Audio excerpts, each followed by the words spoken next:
আচ্ছা তুই যে বললি যে পার্টিটা দিবি, পার্টিটা কি হবে? সেটাই তো ভাবছি বুঝলি, টাকা পয়সা নেই, দাঁড়া আমি একের কাছে টাকা পাবো, একটা কল করি বুঝলি। আচ্ছা ফোন কর।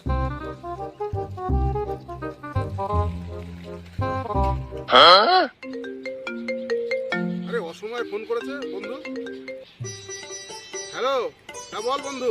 হ্যাঁ বন্ধু কোথায় আছিস? আচ্ছা বলছি বাড়িতে ঠিক আছে, বলছি তোর কাছে যে 1000টা টাকা পাবো না, ওটা একটু ফোনে পাঠিয়ে দে না, আমার দরকার আছে। হবে? হ্যাঁ একটু ফোনে পাঠা। আচ্ছা হ্যাঁ 1000 টাকা পেবি, ফোনে পাঠিয়ে দেবো। ঠিক আছে।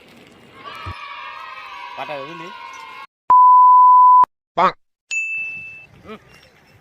পাঠিয়েছে রে বুঝলি।